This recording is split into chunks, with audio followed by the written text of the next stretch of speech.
I think as a country, we have so many challenges that are affecting the girls, and one of the fundamental issues is the cultural perceptions of the girls.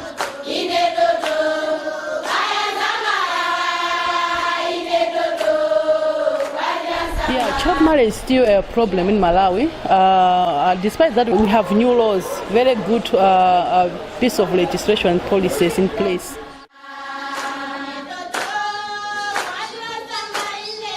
The story this hour is about the life of a girl child. Each and every day, a girl child in several communities, societies in Africa are getting off into marriage at the age of less than 18 years old. In Africa alone, cases of child marriages are rampant. Today, we are at Crossroads Hotel in Lilongwe, where organizations such as Net and Counselling, GENET, Save the Children, and other organizations have partnered together to come up with a girls' conference. We'll take you a little later in the main hall where all deliberations will take place. The guest of honor at this event is Honorable Jean Karilani.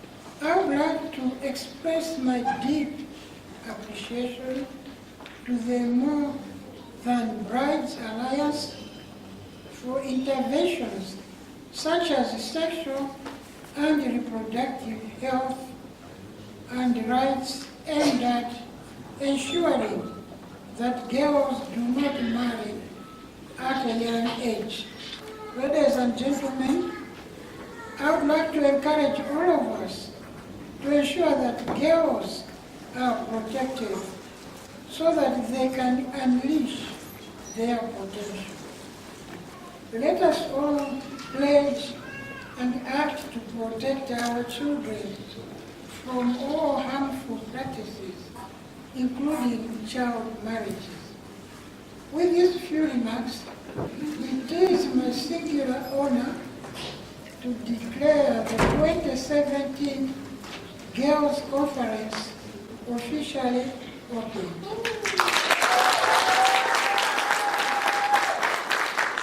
That's how everything has started here at Crossroads Hotel. The deliberations have started with the Minister of Gender, Children, Disability and Social Welfare, Honorable Jean Karilani, emphasizing on the need to put up every effort in as far as curbing cases of child marriages in Malawi are concerned. All this is coming courtesy of Simavi, the Netherlands-based organization which is funding the MTB Alliance here in Malawi.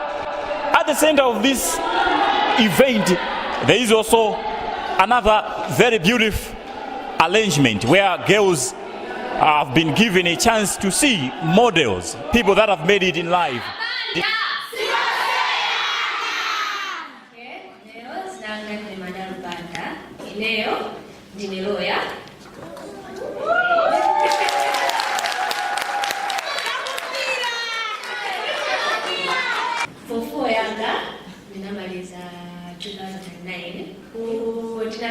Ndinapita ku Chanza College ndinagayamba first year yanga mu 2011 ndamaliza chaka chatha kuteko panopa ndikugwira ntchito ngati lawyer. Nde panopa ndangobwera kuti tikambirane kuti process yamuna yopita ku college imakhala motani, kaya moyo wa ku college umakhala motani, kaya kuti ukhale lawyer umafunika upange chani, nenuyo mukhalo masungeni kumandifusa mafuso ndiyesesa kuyakhali mafuso. Muntu akafuna kukhala lawyer amafuna atani kuti akhale lawyer. Kalekalepo tinkalemba ma entrance exam koma panopa sipesa anacho sazenje. Nde panopa mukuyenera kuti mulipikira kwambiri pa MSc. Ma subject amene amafunika kuti munthu akusankhire course yoti munatopita kulo. Mumayenera zinthu ngati English. Pesa pesa timatenda English. English yofunika kuikhonza kwambiri imeneyo. History. Kaya msumane na history usadandauli, bali zinthu ngati bige zinthu zowerenga kwambiri zimene umafuna kuti zikhonze. Mufike sezimene kumukhale lawyer. Makumana ndi mavuto andi ngati pa school. Zokhoma zimene ndakhandukana nazo nzokuti but of course kumakhala ma distractions ambiri munthu ngati mwana wa school. Kumakhala ma distractions pena as atsikana zinzako mwinaenda kwa ukochita mwino iwe you are not the same anzangu kuna kwa ukwan drama mweza zintu zambiri janjani iwe you are not the same because usilira you want a way to get that muna ka shortcut kana nyamana yanjani kumana iwe like an encourage you kuti things change where as long as you are making your future usamada ndaule kuti kaya wangu na kunalibisha kuti cha. That's it in life, you learn from others.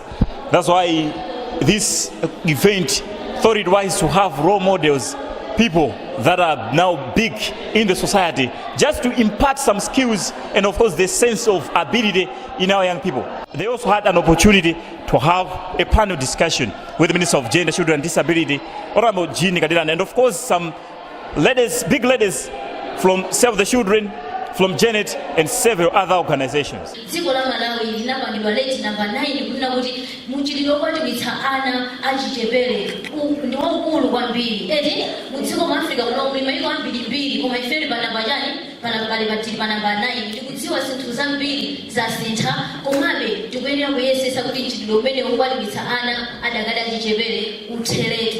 Ndipo ndikotheka kuti mchitidwe umene uthe chifukwa chonena kuti tikati tiyang'ane ife atsikana amene tili munomo azinzathu ena anakwatiwa adakali ayang'ono ali zaka 9 ena ali zaka 10 ena zaka 11 12 13 14 eti amene ondanzathu amene tikatseka maso tikamakhanizira tsiku ndi tsiku atsikana amenewo tsogolo lawo linaduka atsikana amenewo tikamaona panopa amakhala tsiku anaomvetsa chisoni. Ndi kukhulupirira kuti tsiku la lero tikhala kuti anthu oseguka maso ndipo soseguka makutu kunena kuti zinthu zitani zisintha. Mimi amakumana watsikana monga madera osiyana-siyana zingati ena amakhala kuti akufuna skulu akusowa fizi ena ngati umphawi umasowa zinthu zambiri pamene pakhomo monga ngati sapato zovala ndio mapeza kuti akupeza zibwezi atsikana ajawa kuti azidziwathandiza zibwezi zija.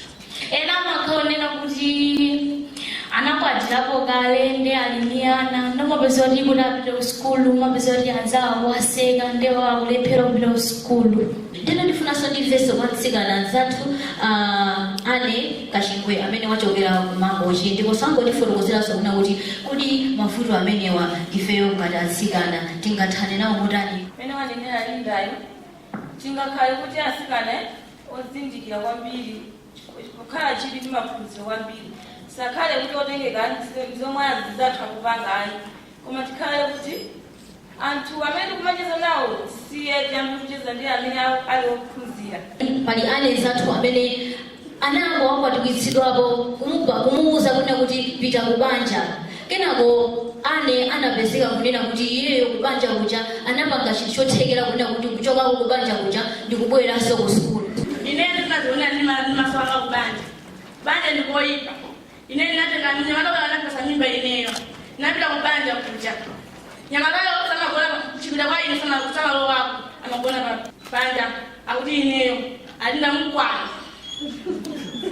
akulaona ena asoti piti nditsikana modzi amene ali olimba mtima kwambiri mmene wakuyankhulira muja ndani amene nyamata angafikire kumuuza piti waizi panopa panepesete panopa nditsikana osindika onera kuti akudziwa kuti ali ndi maufulu eti akudziwa kuti iyeyo maphunziro amene angatani angasinthe moyo wake.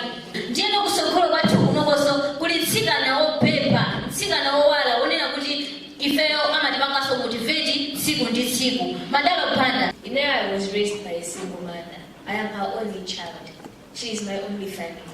Leo naona kuti ndikapanda kulimbikira school nditsala ndi ndani ndipanga chani ineyo chinachake chitangwachitikira mayanga titani tilowera pati.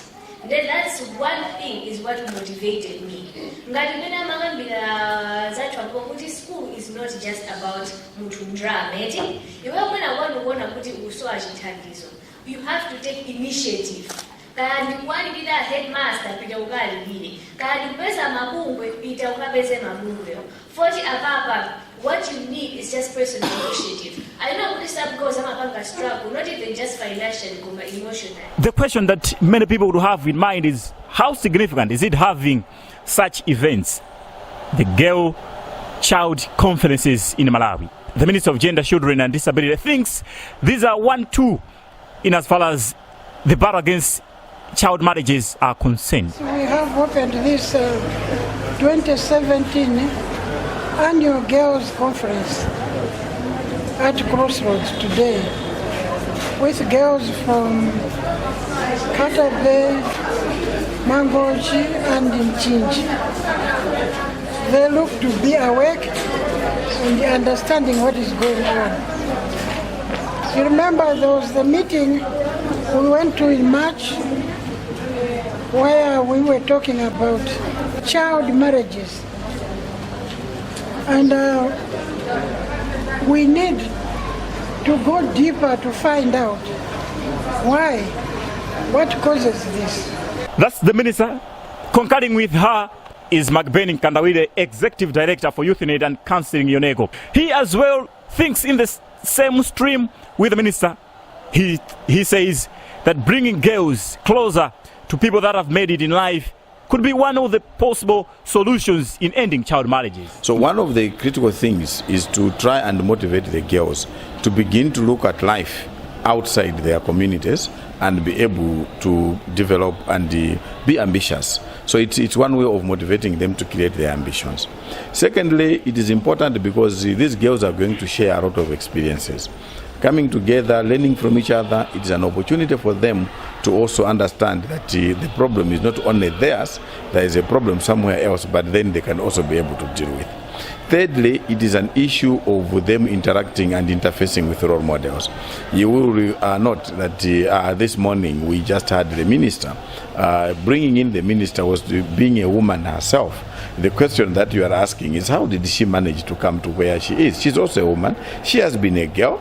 And there are also a number of role models that they're interacting with from various organizations as they are here.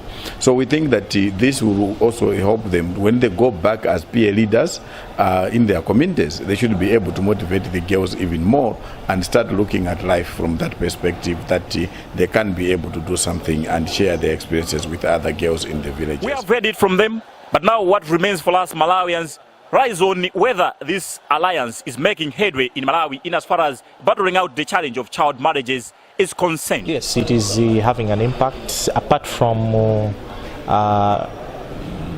getting girls out of child marriages, we are also empowering the girls with the sexual rights, sexual reproductive health and rights.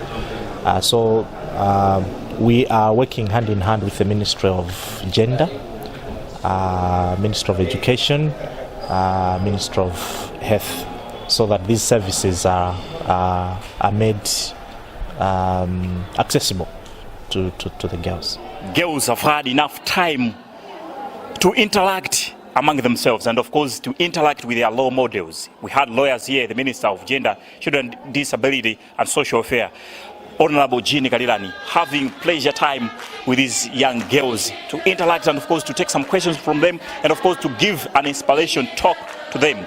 All under this year's annual conference, girls conference, another theme, promoting girls' access to SRH and end to child marriages. It's been a wonderful time altogether. Young people have had time to share experience and of course to learn from those that have made it in life. All right, from the heart and center of the capital city, Lilongwe, Crossroads Hotel. This has been Shadrack Sindiza and of course my director and cameraman Stuart Magombo. It's been a pleasure having you, the best audience. It's been lovely. Goodbye.